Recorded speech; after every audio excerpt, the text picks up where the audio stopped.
Shalom peuple de Dieu, ici les vôtres, les ministres Jimens Damison Dombe.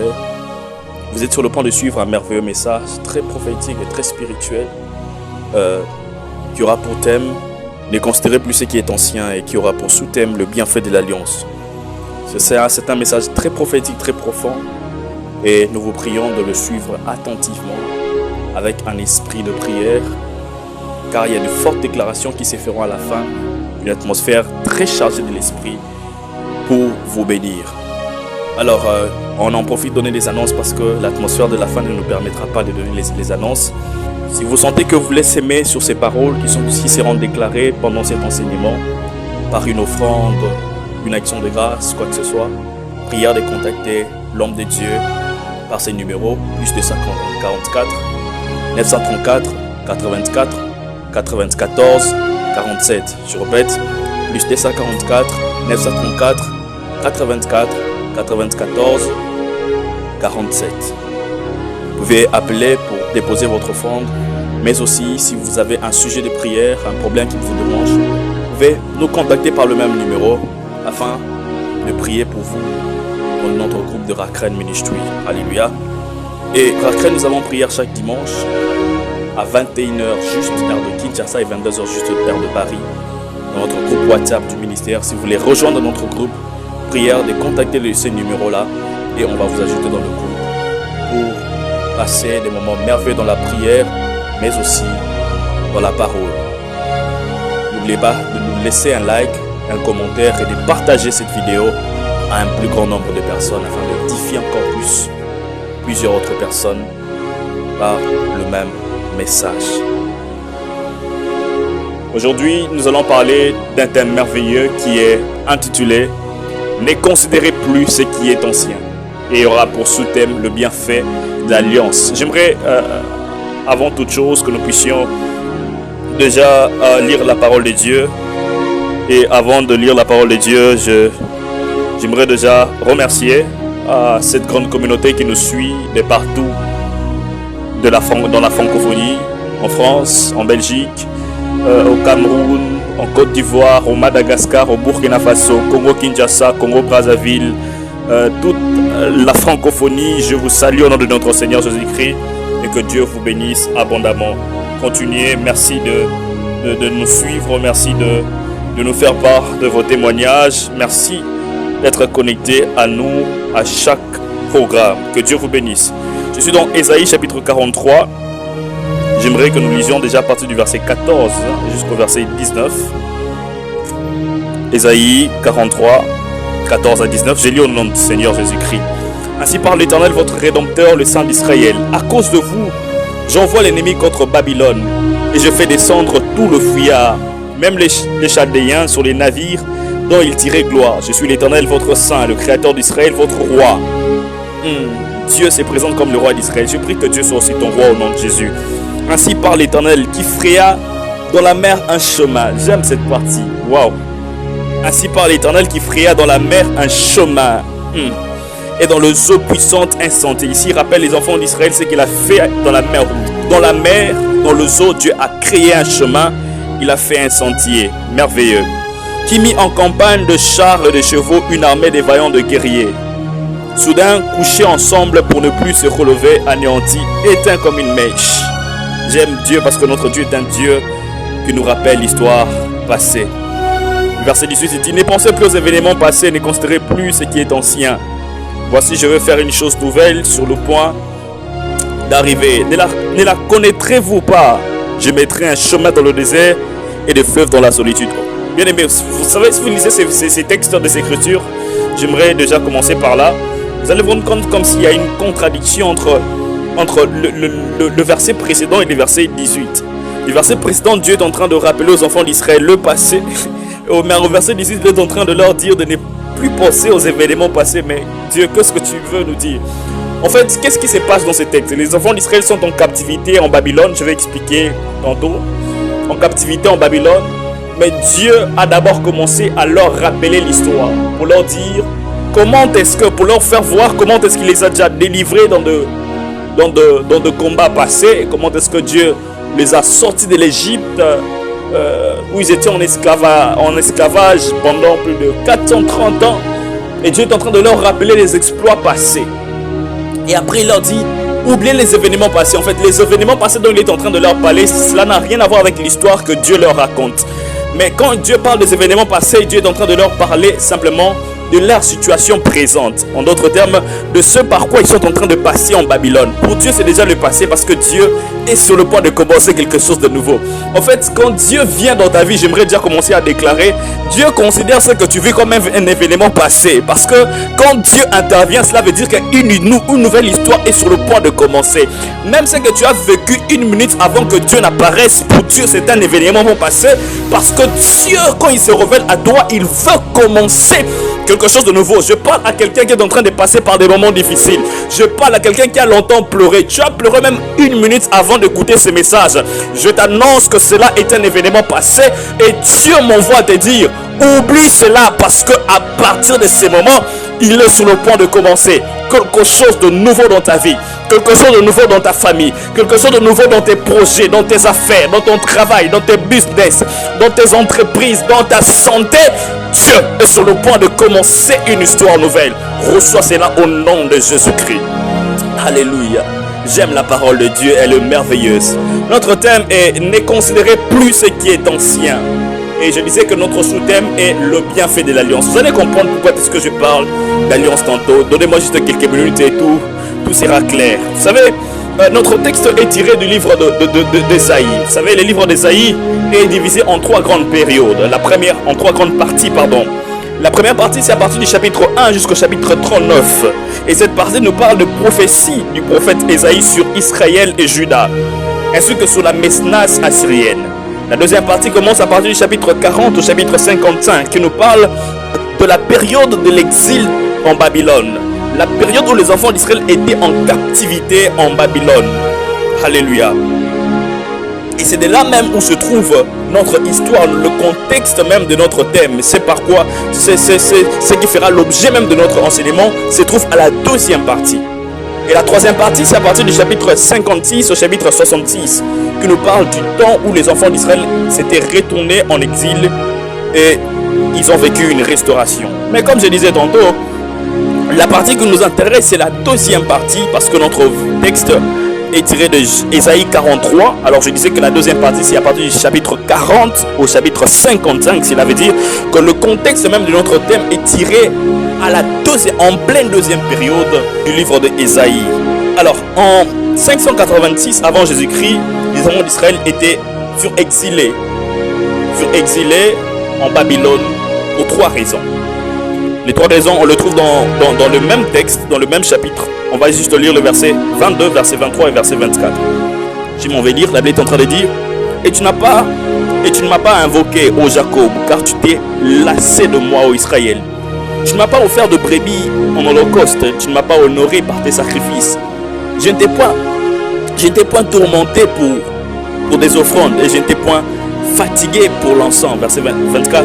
Tu n'as pas appris d'argent acheté pour moi des aromates, et tu ne m'as pas rassasié de la graisse de tes sacrifices.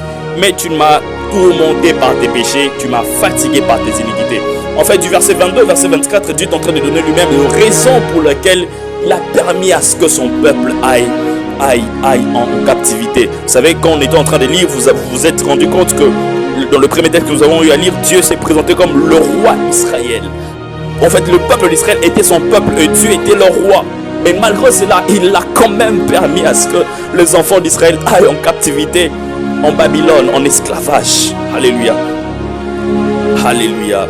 C'était à l'époque même de Daniel avec ses compagnons. Ils étaient tous allés en captivité en Babylone. Alléluia. Et comme je disais tantôt, c'était pour trois raisons. La première raison, on le trouve au verset 22. Et la raison était l'abandon de Dieu. Dieu a dit, tu ne m'as pas invoqué. Au verset 22, il dit, tu ne m'as pas invoqué. Le peuple avait abandonné Dieu. Ils avaient pris d'autres cultures. Ils avaient accepté à faire des sacrifices à d'autres divinités. Le peuple s'est habitué avec d'autres peuples et ils ont commencé à adorer même d'autres dieux. Et Dieu est en train de se plaindre et dit, vous m'aviez abandonné. Tu ne m'as pas invoqué. Tu avais l'habitude de m'invoquer. Tu avais l'habitude de m'invoquer, mais tu ne m'invoques plus. Tu m'as abandonné. L'abandon de Dieu. Je prie que tu n'abandonnes pas Dieu. Je prie que tu ne fasses pas l'abandon de la foi dans le nom puissant de Jésus-Christ.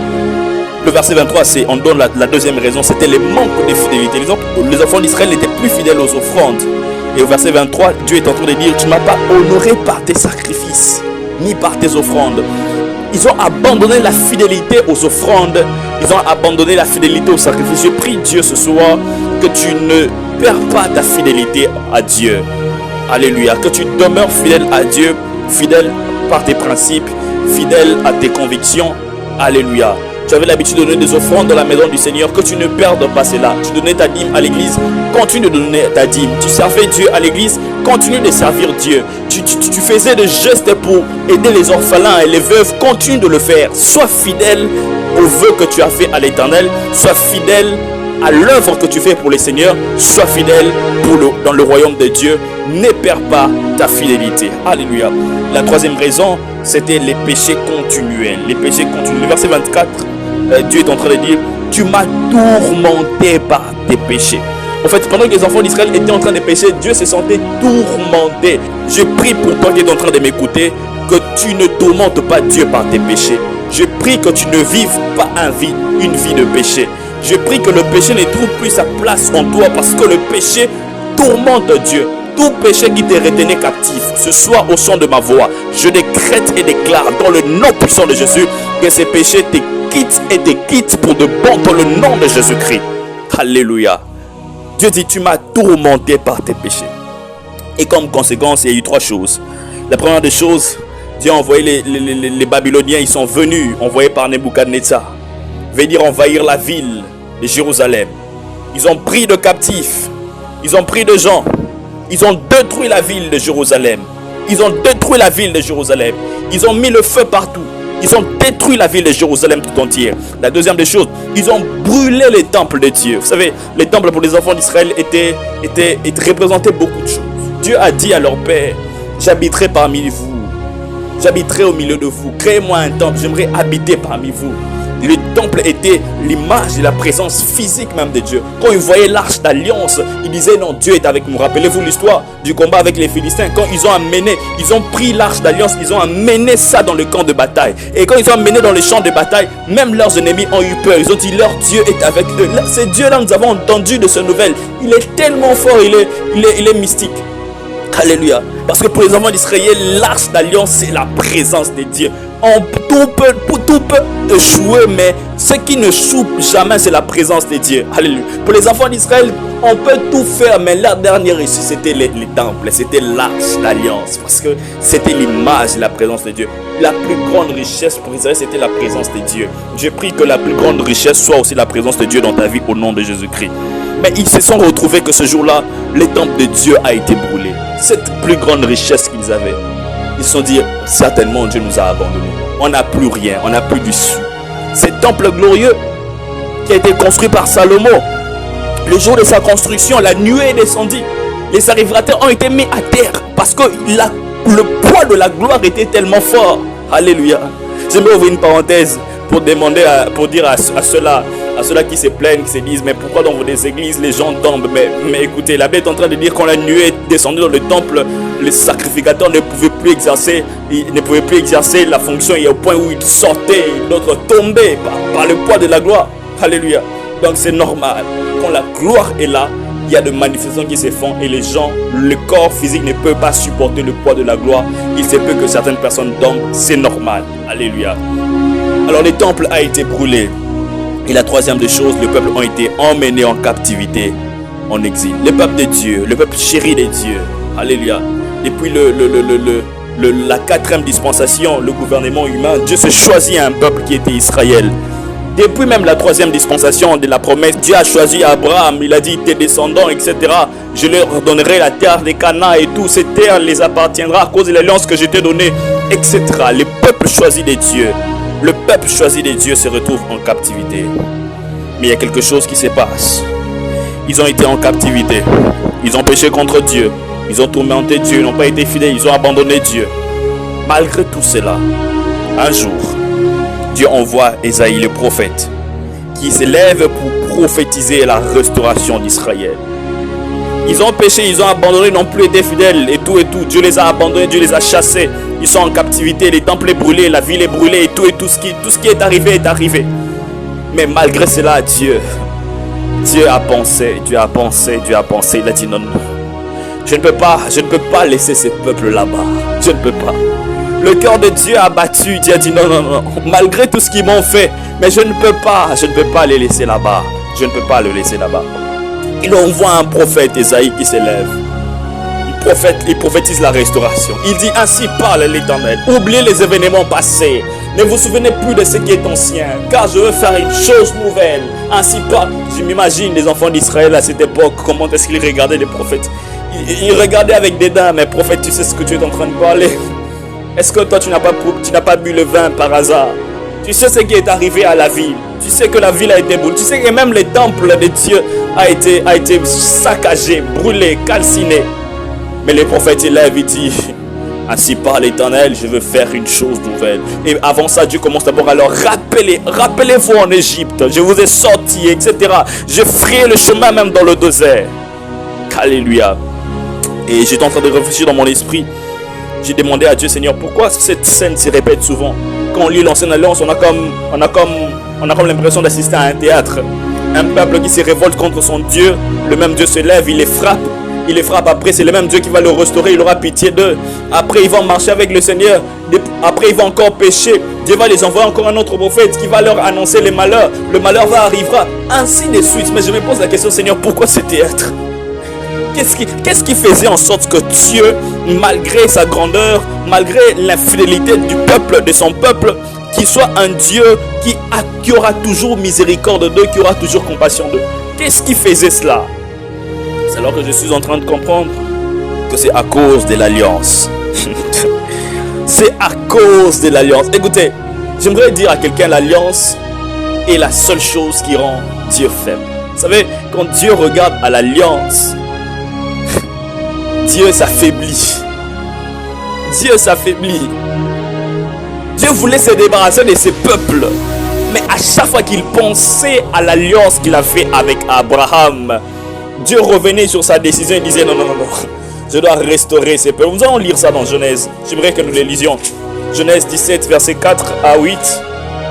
Waouh, l'alliance. Voilà pourquoi je vous ai dit dès le départ que le sous-thème est intitulé le bienfait de l'alliance. Genèse 17, versets 4 à 8. La Bible est en train de dire voici mon alliance que je fais avec toi. Tu deviendras père d'une multitude de nations. On t'appellera plus Abraham et ton nom sera Abraham, car je te rends père d'une multitude de nations.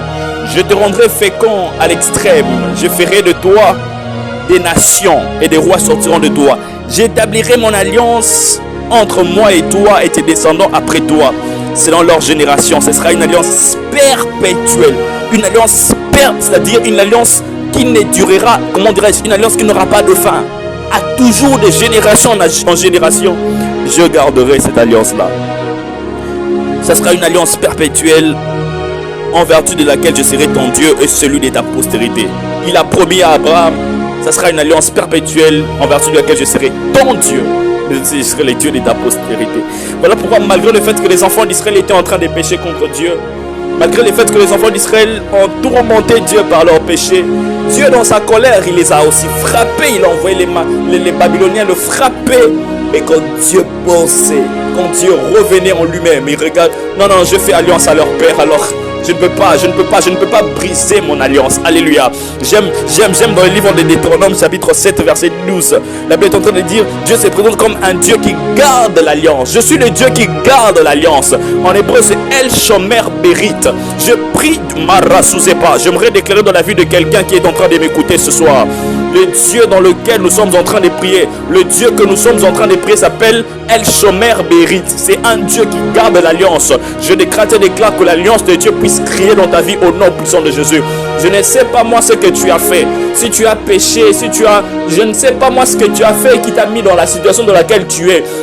Mais je sais une chose, le Dieu que nous servons est un Dieu fidèle. C'est un Dieu qui garde l'alliance. C'est un Dieu qui garde l'alliance.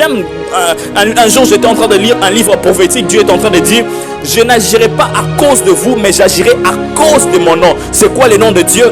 El Shomer Berit. Même quand toi tu es infidèle, Dieu demeure fidèle parce que Dieu ne peut pas changer son nom. Dieu s'appelle fidèle. Il est El Shomer Berit. Je peux douter de tout, mais je ne douterai jamais de la fidélité de Dieu. Je peux douter de tout, mais je ne doute pas de la fidélité de Dieu. C'est un Dieu fidèle, c'est un Dieu qui sait garder l'alliance. Je prie dans le nom puissant de Jésus, à cause de l'alliance de Dieu sur ta vie, j'annule les malédictions qui ont été libérées contre toi. À cause de l'alliance de Dieu sur ta vie, j'annule l'échec qui a été libéré contre toi. À cause de l'alliance de Dieu sur ta vie, je décrète et déclare le péché effacé dans ta vie dans le nom puissant de Jésus. Ces péchés-là qui t'a longtemps tourmenté, je décrète et déclare, à cause de l'alliance de Dieu sur ta vie, tu sors de là dans le nom de Jésus-Christ. Alléluia. Alléluia. Alléluia. Voilà, El Shomer Berit. Voilà, nous comprenons que le mot alliance en hébreu, c'est Berit. Ok? En hébreu, c'est Berit. El Shomer Berit. El veut dire Elohim. Voilà, El Shomer Berit, le Dieu qui garde l'alliance. Mais la première traduction de la Bible en grec s'appelle la traduction de la Septante. La version Septante était la toute première traduction de la Bible, où on a traduit toute la Bible en grec. L'ancien, le nouveau, tout en grec. Vous savez, parce que nous savons que la Bible a été originellement écrite en hébreu, en grec et en araméen.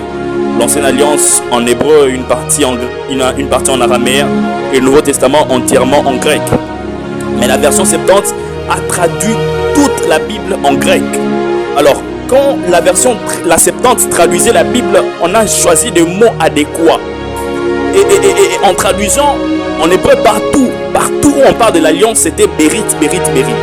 Mais en traduisant en grec, on a eu à trouver deux mots qui signifient aussi alliance. Ok? Les premiers mots, c'est le mot diatheke. Et le deuxième mot, c'est le mot sunteke. Lorsqu'on parle de diatheke, c'est une alliance conclue entre un supérieur et un inférieur. Alléluia. Lorsqu'on parle de diatheke, c'est une alliance qui est conclue entre un supérieur et un inférieur. Comme les cas ici d'Abraham et Dieu. Dieu est supérieur, Abraham est inférieur. Le divin qui fait une alliance avec l'humain. Dieu fait alliance avec l'homme. C'est la dimension diatheke. C'est la dimension de l'alliance d'un supérieur avec un inférieur. Et le deuxième mot qui parle de l'alliance dans la Bible, c'est le mot sunteke, le deuxième mot grec. Sunteke veut dire, c'est une alliance qui est conclue entre deux personnes égaux, deux personnes égales, deux personnes qui sont dans la même dimension. Le cas de David et Jonathan.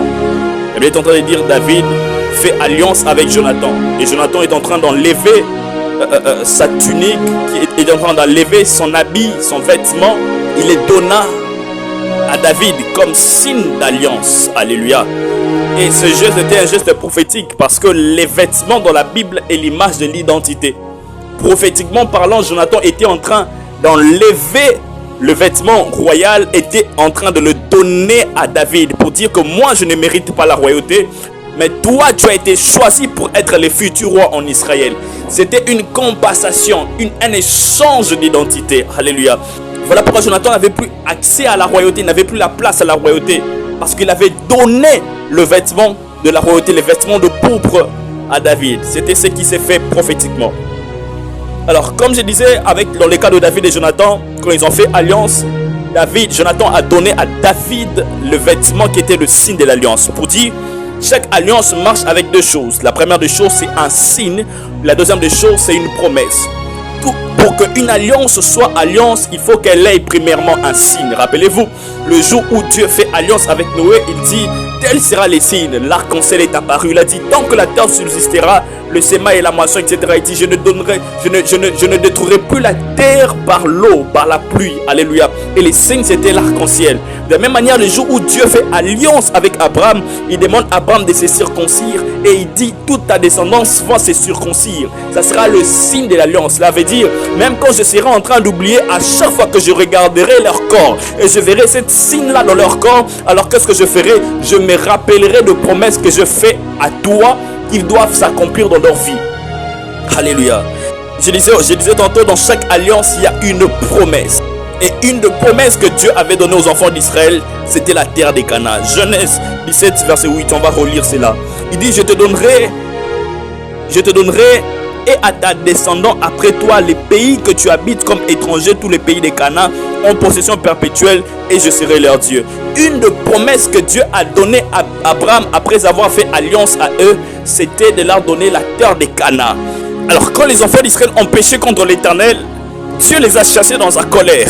Dieu les a emmenés en captivité, en esclavage, etc. Mais il arrivait que quand Dieu était en train d'observer les enfants d'Israël, il s'est rappelé que dans leur corps il y avait un signe. Et à cause du signe, Dieu devait se rappeler à la promesse que les enfants d'Israël devaient rester en Canaan en perpétuité. Alors qu'est-ce que Dieu fait? Dieu dit non, Esaïe va leur promettre la restauration, va leur prophétiser la restauration, parce que je vis les signes, parce que je vis les signes. Je prie le Seigneur Dieu dans le nom puissant de Jésus-Christ, que le signe de l'alliance de Jésus-Christ qui a été mort à la croix de Golgotha puisse crier en ta faveur. Je suis en train de prophétiser et de déclarer dans la vie de quelqu'un que ta foi en Jésus n'est pas vaine. Le fait que tu as cru en Jésus, le signe de la croix a été établi. Manda Baradia. Le signe de la croix a été marqué dans ton corps. Voilà pourquoi l'apôtre Paul est en train de dire, je porte dans mon corps le marque de Christ. Le marque de Christ est le signe qui fera en sorte que Dieu puisse revenir à toi pour te faire de bien. Peu importe le péché que tu as eu à commettre cette semaine, peu importe, oh mon Dieu, peu importe l'erreur que tu as eu à commettre, peu importe les paroles qui ont été prophétisées contre ta vie, les paroles de malédiction qui ont été dites contre ta vie venant de la famille de ton père ou de la famille de ta mère, je ne sais pas moi qui s'est élevé pour parler contre toi. Puisque dans ton corps il y a le marque de Christ, qui est le signe de l'alliance, je décrète et déclare ta restauration dans le nom puissant de Jésus. Toi qui as péché contre l'Éternel, je décrète et déclare que le pardon de Dieu te localise dans le nom puissant de Jésus-Christ. Alléluia. À cause de l'alliance, Dieu revint restaurer Israël malgré la multitude de leurs péchés. Mais pour ce faire, il a commencé à leur rappeler les délivrances passées. Il a commencé à leur rappeler que vous étiez en Égypte, je vous ai délivré, etc. Vous savez, à chaque fois que Dieu est en train de te rappeler les promesses passées, sache qu'il est sur le point de commencer une histoire nouvelle. Oh mon Dieu. Il arrive des fois où tu es tellement en détresse, tu as l'impression que Dieu t'a abandonné. Et dans cette période-là, Dieu t'envoie un prophète pour te rappeler les promesses passées. Dieu t'envoie un homme pour te rappeler ce qu'il a fait avec toi dans le passé. Ou même, le même Dieu est en train de te rappeler, même dans des songes, dans des visions, ou même par tes pauvres pensées, les exploits du passé. Sache que tu es sur le point de vivre de choses nouvelles. Sache que tu es sur le point d'entrer dans ta saison de choses nouvelles. À chaque fois Dieu te rappelle les exploits du passé ou les promesses passées, sache que tu es sur le point d'entrer dans une nouvelle saison. Je prie que Dieu te fasse entrer dans cette nouvelle saison dans le nom puissant de Jésus-Christ. Alléluia. Je vais terminer par dire ceci. Dieu par Ésaïe annonce trois choses. La première des choses, Dieu est en train d'annoncer par Ésaïe quand il leur dit, ne pensez plus aux événements passés, je vais faire une chose nouvelle. La chose nouvelle consistait à trois choses. La première des choses, c'était pour leur dire que vous êtes à la fin du cycle de l'exil en Babylone. Pour leur dire que l'exil est en train de finir pour vous. Je m'élève comme prophète de l'Éternel. Je décrète et déclare sous l'onction apostolique et prophétique qui repose sur moi la fin du cycle de l'exil dans ta vie. Toi qui vivais un esclavage spirituel, toi qui étais prisonnier quelque part, je ne sais pas moi où est-ce qu'on t'a gardé, je ne sais pas moi où est-ce qu'on a gardé le nom de ta famille. Ils ont prophétisé, ils ont maudit les noms de la famille. Ils ont dit dans cette famille personne ne réussira. On a pris les noms de la famille, on a écrit quelque part et ils ont mis ça dans une certaine bouteille. Je décrète et déclare que cette bouteille s'éclate maintenant au nom puissant de Jésus, parce que tu dois sortir de cet exil, parce que tu es en train de sortir de cet esclavage. Je vois Dieu te sortir de toute forme d'esclavage spirituel où le monde des ténèbres t'avait introduit. Tu sors de là au nom de Jésus. Dieu est sur le point de commencer une chose nouvelle. Mais avant de commencer la chose nouvelle, Dieu commence d'abord à annoncer ta délivrance. Tu sors de là au nom puissant de Jésus. Tu sors de partout où on t'a gardé au nom puissant de Jésus. Tu sors de partout où on t'a enfermé dans le nom de Jésus. Je lève ma voix comme prophète et apôtre de l'Éternel. Tu sors de là au nom puissant de Jésus. Toute forme d'emprisonnement spirituel dans ta vie prenne fin à partir de ce soir. Toi qui étais prisonnier de la pornographie, tu sors maintenant au nom de Jésus. Toi qui étais prisonnier de la masturbation, tu sors de là au nom de Jésus. Toi qui étais prisonnier de la pauvreté, tu sors de là au nom de Jésus. Toi qui étais prisonnier et esclave de la prostitution, je te vois sortir de là dans le nom de Jésus. Alléluia. tu sors de toute forme d'emprisonnement. Et la deuxième des choses qu'Ésaïe était en train de prophétiser, un retour vers la terre promise. Quand Ésaïe se lève, il leur annonce, il dit Dieu veut commencer une chose nouvelle.